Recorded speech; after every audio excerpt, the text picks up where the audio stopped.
Vendimi historik për Kosovën në Parlamentin Evropian, eurodeputetët votojnë pro liberalizimit vizave, fjala e fundit tani në Këshillin Evropian. Erion Braçe kërkon vetting për kazinot, ndërsa Basha paralajmëron fakte tronditse. Rama dhe Xhafaj pastruan parat në industrinë e Vixhosit.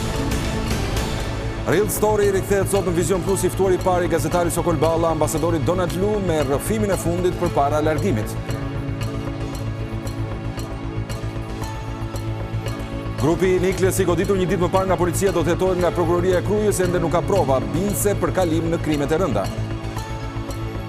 Mbi 1 milion turistë vizituan Shqipërinë vetëm gjatë muajit gusht. Ministri Klosi premton më shumë ndërhyrje në shërbime dhe infrastrukturë.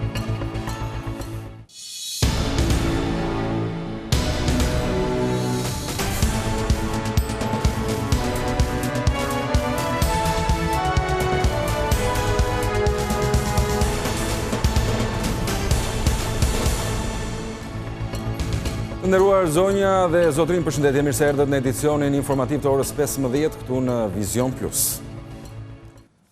Me 420 vota pro, Parlamenti Evropian i hapi rrugën heqjes së vizave për Kosovën. Eurodeputetja Tanja Fajon e quajti këtë një vendim historik dhe tha se qytetarët e meritojnë të lëvizin të lirë. Parlamenti Evropian votoi pro liberalizimit të vizave për Kosovën. 420 deputet kanë votuar për heqjen e vizave, ndërsa 186 ishin kundër, ndërsa 20 kanë abstenuar. Tanja Fajon, raportuesja për Kosovën, është shprehur e lumtur për këtë votim, duke e konsideruar një moment të rëndësishëm. Qytetarët e Kosovës janë një hap më afër lëvizjes pa viza në Europë. E lumtur që ka marrë dritën e gjelbërt nga Parlamenti Evropian me një shumicë për negociatat me Këshillin Evropian për liberalizim vizash për Kosovën. Përballja vazhdon me qeveritë e Bashkimit Evropian dhe nuk do të ndalemi derisa ta arrijmë. Përpara votimit, Fajon u bëri apel kolegëve të votojnë për lëvizjen e lirë të qytetarëve të Kosovës, pasi ata kanë përmbushur detyrimet dhe e meritojnë. Për heqjen e vizave është e domosdoshme që pajtimin ta japin dy institucione kyçe të BE-s, Parlamenti Evropian dhe Këshilli i Ministrave të Brendshëm të vendeve anëtare.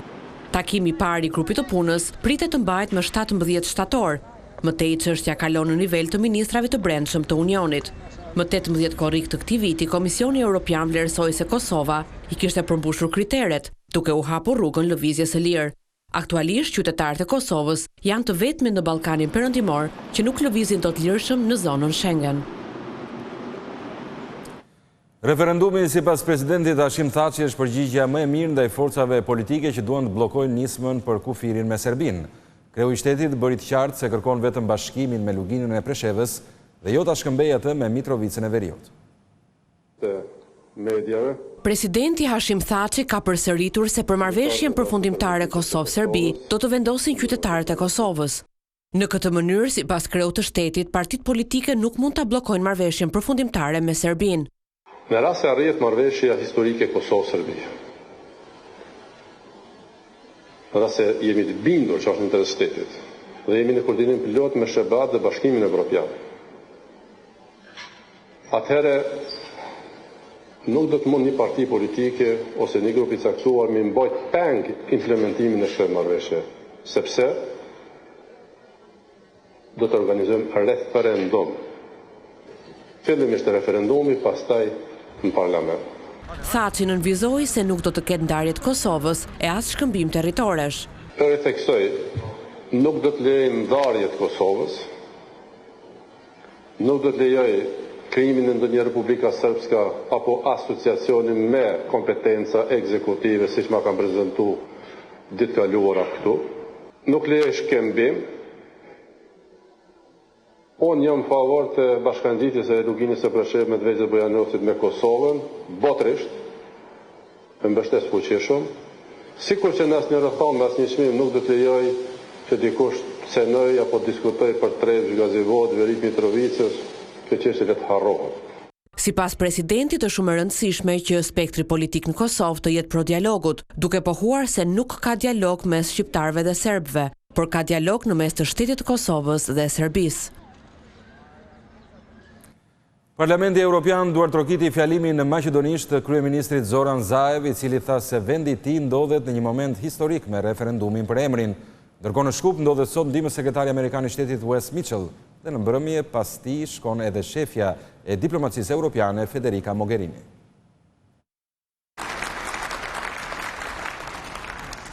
Kryeministri i Maqedonisë Zoran Zaev ka mbajtur këtë të enjte fjalën në seancën plenare të Parlamentit Evropian lidhur me antarësimin e Maqedonisë në BE pas votimit të pritshëm të 30 shtatorit. Ai e quajti këtë një moment historik. Jam i nderuar për ftesën tuaj. Për popullin tonë është moment historik që një kryeministër i vendit tonë të mbaj fjalim në gjuhën e tij anëtare. Po ndihem si në shtëpi. Populli në vendin tonë është në një udhkryq të madh. Para disa javë ne morëm një inkurajim të madh nga ju, duke treguar mbështetje të referendumit të 30 shtatorit. Qytetarët e dinë se çfarë vendimi të marrin. Do të jemi Republika e Maqedonisë Veriore, por me gjuhë dhe identitet të pranuar. Eurodeputentët treguan mbështetjen e tyre me një duartrokitje të gjatë në përfundim të fjalimit.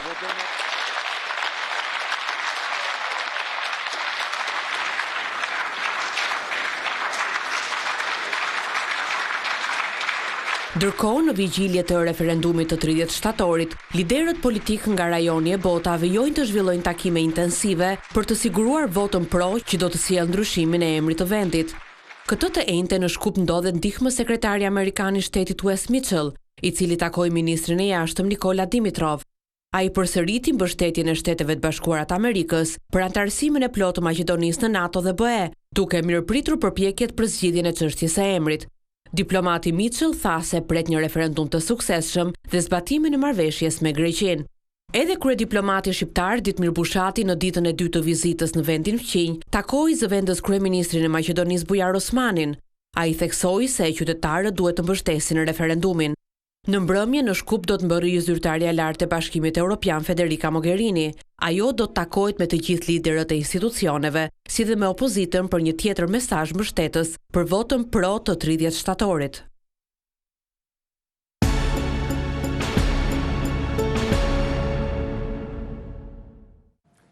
Real Story rikthehet sonte në mbrëmje në ekranin e Vizion Plus. Në emisionin e parë, gazetari Sokol Balla do të ketë përballë ambasadorin amerikan Donald Lu. Përpara largimit nga Shqipëria, diplomati i lartë do të rrëfejë vitet e punës së tij, e veçanërisht betejën e vështirë për reformën në drejtësi.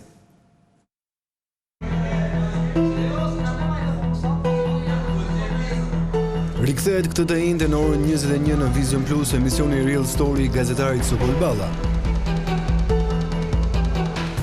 Me një studio tërësisht të re, por me të njëjtën filozofi, betejën kundër fake news.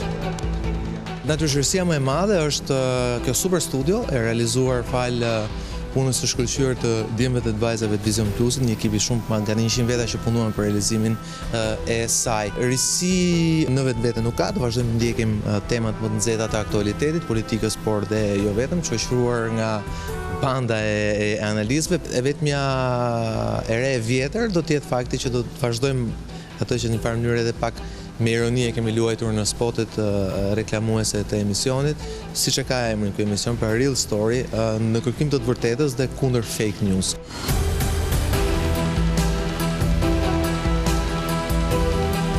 I ftuar i parë i sezonit të ri në Real Story është ambasadori i Shteteve të Bashkuara të Amerikës Donald Lu, i cili në intervistën e tij të fundit përpara largimit nga Shqipëria rrëfen 3 vjet e 8 muaj të qëndrimit të tij në Tiranë. Vite të cilet nuk kanë qenë aq të lehta, ku nuk kanë munguar sulmet dhe akuzat në drejtim të tij.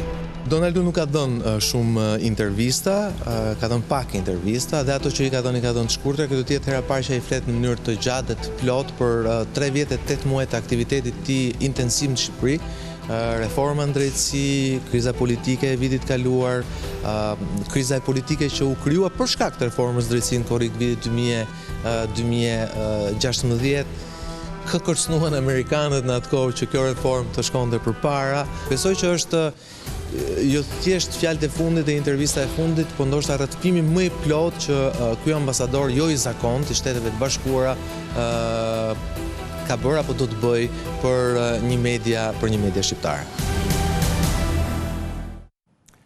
Kreu i Komisionit të Ekonomisë Erion Braçe kërkoi sot në Parlament veting edhe për kazinot. Ai bëri 2 propozime për të vendosur rregulla të reja në industrinë e bigjozit. Njëri prej tyre i referohet modelit gjerman të shtetëzimit të këtij sektori. Mazhoranca ka rrëzuar dekretin e presidentit të Republikës Ilir Meta duke theksuar se ndryshimi në ligj nuk e lehtëson barrën fiskale për kompanitë e lojrave të fatit. por kryetari i Komisionit Ekonomisë Erion Braça ka sjellë në kuvend një propozim të ri që synon vettingun e pronarëve të lojrave të fatit. Është momenti për ta thënë me plot gojen, se në këtë segment të biznesit ka hyrë edhe krimi organizuar, po përdoret edhe paraja e pistë. Dhe pa asnjë lloj diskutimi, do duhet që të gjitha agjencitë lisbatuese të shtetit të bëjnë atë që është themelore tani, vetting për të gjithë pronarët e lojrave të fatit. Braça ka hedhur dy ide për të rregulluar fushën e lojrave të fatit. Një është modeli gjerman i shtetëzimit të tyre. Pjesa më e madhe e kazinove atje apo e kompanive të bastit kontrollohen ose nga shteti, ose shteti merr deri në 80% të ardhurat realizuar nga aktiviteti i tyre në landet respektive. Dhe së dyti, konfiskimin e fitimit të tyre, po e përdor këtë term dhe nuk kam turp fare ta them. Një tatim progresiv që konfiskon fitimet e tyre deri në masën 50% dhe që normalisht e bën të padobishëm ushtrimin e këtij aktiviteti si biznes. Me një qëllim të vetëm dhe dobishëm, mbrojtjen e qytetarëve të këtij vendi. Nga ana tjetër, përfaqësuesit e mazhorancës kanë shfrytzuar foltorin e kuvendit për të replikuar në distancë me opozitën në lidhje me propozimin e saj për vettingun e politikanëve. Për mua ati lulëzim në vetting nuk kalon kur, mbet shketi mbi supe e ti po aq më shumë edhe saliu. Por s'mu ta bëjun vettingun tënd lulëzim. Vettingun tim tëndin të Ilir Metës, të Edi Ramës, e kujdo tjetër mund ta bëj vetëm Spaku dhe BKH-ja. Nisma e Partisë Demokratike për ndryshimin e kushtetutës për vettingun e politikanëve nga krimi është publikuar tashmë në faqen zyrtare të kuvendit e pritet futja e saj në procedurat parlamentare. Por deri më tani duket e vështirë që kjo nisëm të bëjë bashk 94 deputet.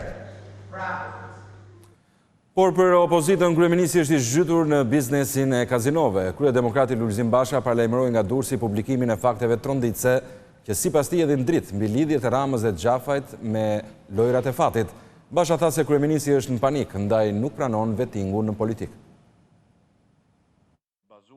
Nga Durrësi, lideri i opozitës Lulzim Basha ka paralajmëruar publikimin e fakteve që sipas tij lidhin kryeministrin Rama dhe ministrin e Brendshëm Xhafaj me biznesin e lojrave të fatit. Duke nisur që nesër, Partia Demokratike do të publikojë fakte tronditse që tregojnë se si Edi Rama dhe Fatmir Xhafaj kanë përdorur pushtetin politik për të ndihmuar bandat e krimit të organizuar për të shtënë në dorë lojrat e fatit. Opozita u zhvendos këtë të njëjtën në Durrës pasi situata e lidhjeve të pushtetit me krimin sipas demokratëve është e rëndë. Dihet mirë se për çfarë është vendosur Jurgis Çybja, deputet në listën e Durrësit. Në aferën e Volgos ku u përplasën banda e Milionit Shullazit me përkrajën e Lul Berishës nga një anë dhe hakmarrja për drejtësi në anën tjetër, Jurgis Çybja ishte lojtari kyç për të plotësuar interesat e njërës band kundër bandës tjetër.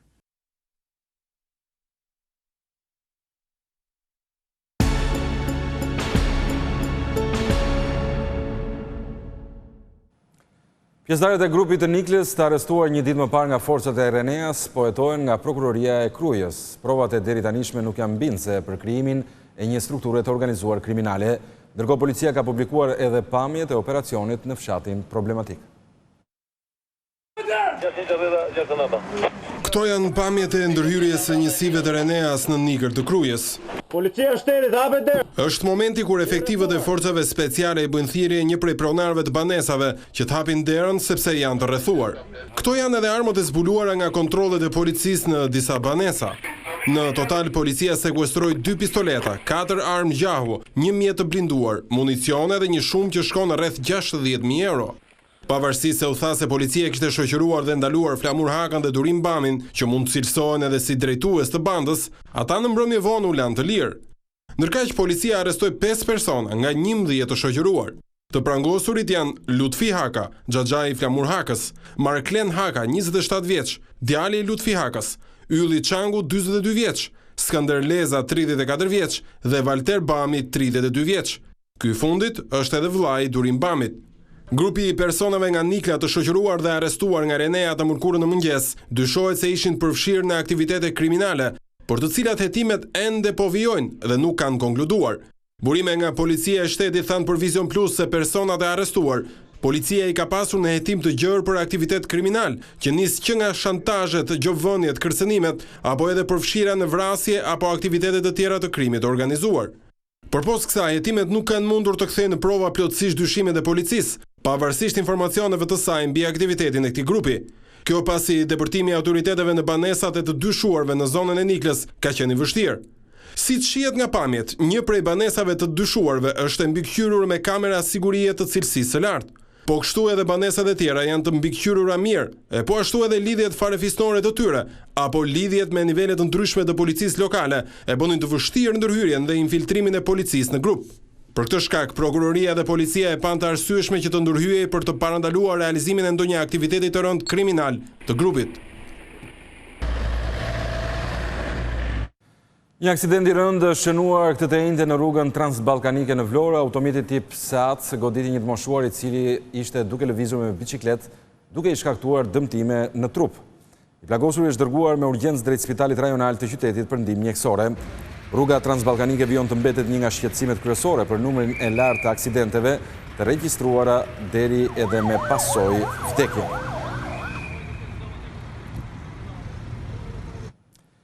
Tarifat e reja të vendosura për kalimin në rrugën e Kombit pranohen nga banorët e Kukësit. Këshilli Bashkiak e quan të mbyllur këtë çështje pas çmimit prej 100 lekësh, për cilin u ra dakord mes qeverisë dhe kompanisë koncesionare. Banorët e Kukësit pranojnë tarifan e re të vendosur për kalimin në rrugën e Kombit. Këshilli Bashkiak i Kukësit e kishte vendosur analizën e tarifave në rendin e ditës së mbledhjes së sotme, por ajo nuk u zhvillua për mungesë kuorumi.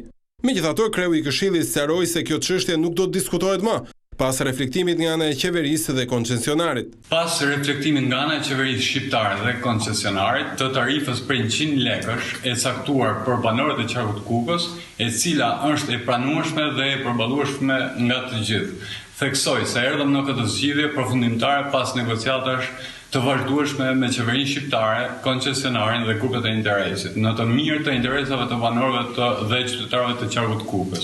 Duke filluar nga e hëna e 17 shtatorit, të gjithë ata që kalojnë në rrugën e Kombit dhe nuk janë qytetarë të Kukësit, do të paguajnë 5 euro.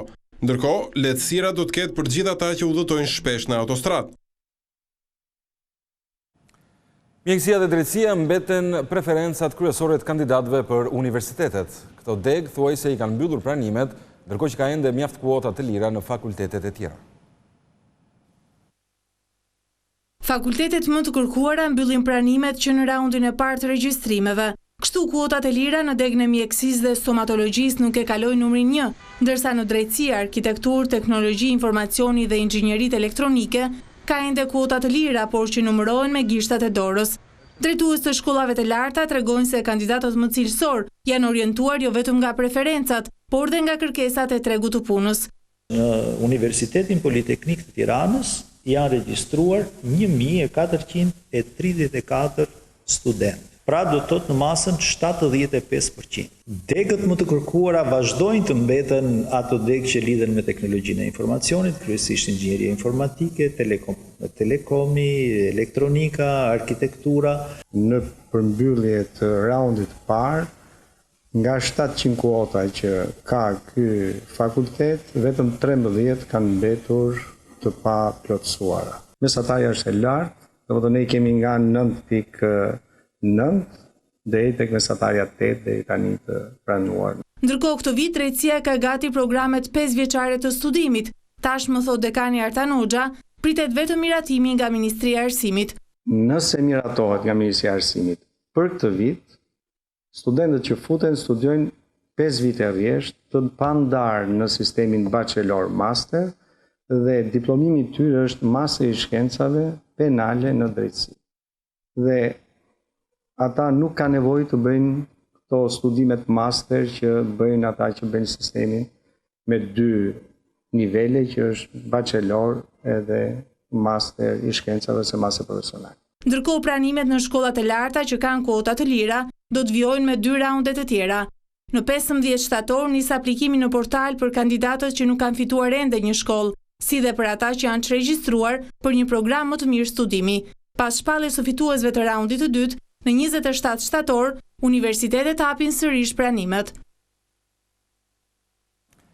Mbi 1 milion turistë vizituan Shqipërinë vetëm gjatë muajit gusht, të dhënat sipas ministrit Blendi Klosi konfirmojnë suksesin e këtij sezoni. Por në studion e emisionit 7/5 në Vizion Plus, ministri pranoi se shërbimet dhe infrastruktura lën ende për dëshiruar. Shqipëria qëndronte në krye të listës së vendeve që duhet të vizitohen nga të huajt për vitin 2018. Rekomandimet e agjensive dhe mediave të njohura ndërkombëtare janë përkthyer në shifra. Mbi 1 milion turist kanë vizituar vendin tonë vetëm në periudhën e gushtit, duke rritur me 27% numrin e tyre krahasuar me një vit më parë. Por kjo situatë optimiste në shifra, për Ministrin e Turizmit Blendi Klosi, do të thotë angazhim më i madh për të shtuar kapacitetet dhe për të ofruar një shërbim sa më cilësor. Kemi shumë probleme me kapacitetet. Në vitin 2018 besoj do shkojmë pa frikë në 6 milion, nëse do të kemi po një rritje mbi 12-13%, mund të shkojmë në 7 milion. Pra, dhe gjithë këto ka nevojë për kapacitete shtesë, kanë nevojë për të akomoduar, ka nevojë për të shërbyer, ka nevojë për të ushqyer, ka nevojë për të siguruar. I ftuar në emisionin 7/5 në Vizion Plus, Klosi u shpreh se treshin objektivat që Ministria e Turizmit kishte në nisje të sezonit: pastërtia, siguria dhe shërbimi. Eurozeze pati një operacion nga Ministria, nuk ka asnjë subjekt sot që derdhur Eurozeza direkt në det, ne kontrolluam të situatë 800 operatorët në det. Por vazhdojmë të kemi në shumicën prej tyre gropa septike. Duam ta shndrojmë Shqipërinë në një destinacion 4-5 yje. Nuk mund të jetë destinacion 4-5 yje kur Eurozeza derdhet në det. Zgjatja me 160 ditë mbetet sfidë për qeverinë për sezonin e ardhshëm dhe puna për të do të nisë që tani. Shqipëria dhe Italia rikonfirmojnë bashkëpunimin e tyre në sistemin e drejtësisë dhe luftën kundër krimit të organizuar. Gjatë vizitës në vendin fqim, Ministria e Drejtësisë Etilda Gjonaj zhvilloi një takim me homologun e saj Alfonso Bonafede. Të dy ministrat folën edhe për bashkëpunimin në sistemin e burgjeve. Ndërkaq që javën e ardhshme pritet që në Tiranë të takojnë grupe ekspertësh italianë dhe shqiptar për nisjen e zbatimit të marrëveshjeve të përbashkëta. Gjonaj theksoi se reforma në sistemin e institucioneve të vuajtjes së dënimit, drejtësia për të miturit dhe forcimin e luftës kundër korrupsionit janë shtyllat kryesore të bashkëpunimit të parashikuara në marrëveshjen kuadër midis dy ministrive. Institucionet arsimore në kryeqytet janë nënshtruar rikonstruksionit me qëllim që të jenë gati për të pritur nxënësit. Kryebashkiaku i Tiranës Erion Veliaj përsëriti angazhimin për ndërtimin e shkollave të reja për të eliminuar mësimin me turnë. Rikonstruksioni i shkollës dëshmorët e lirisë në 105 në Tiranë është drejt fundit. Kryetari i bashkisë Erion Veliaj, i cili inspektoi punimet, u shpreh se çdo shkollë do të jetë gati për nisjen e vitit të ri arsimor. Ne kemi premtuar që çdo shkollë do të jetë gati aty ku kemi futur investimet tona dhe gjithë skuadrat që po punojnë deri në datën 17 shtator dhe jemi në fazën ku po mbyllen punimet kryesore. Jemi ke shkolla dëshmorët e lirisë ku kanë ngelur ende për të mbyllur këto pak ditë terreni sportiv, ndërkohë që kanë mbaruar auditori, kanë mbaruar të gjithë punimet e brendshme, banjot e reja, veshje me kapot, të gjithë klasat, pastaj ajo parashkollore që do të jetë prezente në shumicën e shkollave të Tiranës si një klasë më vete që para përgatit ata që futen për klasën e parë. Veliaj tha se në 105 do të ndërtohen edhe 3 shkolla të reja. Kjo shkollë, si shumë shkollat 105, kanë përballuar një tsunami të vërtet demografik. Pra, popullsi që rritet, kryesisht çifte të reja që vinë dhe lakmojnë zonën e 105, por 105 sot është me drejt qyteti i dytë në Shqipëri mbas Tiranës. Do thotë që dhe nevojat janë rritur. Kështu që po bëjmë dy veprime. Spari, rregullim total të gjitha shkollave që janë ekzistuese në 105 dhe pastaj shkollat e reja, 3 shkolla të reja në 105. Kryebashkiaku Veliaj u ka bërë thirrje drejtorëve të shkollave që të respektojnë kuotat dhe të mos bëjnë regjistrime të nxënësve që vinë nga zona të tjera. Shikues nderuar, ishte gjithçka për këtë edicion informativ. Për më shumë informacione në çdo kohë mund të klikoni në adresën tonë të internetit www.vizionplus.tv, si dhe në rrjetin social facebook.com. Bashkë kemi përfunduar tu, mirupafshim.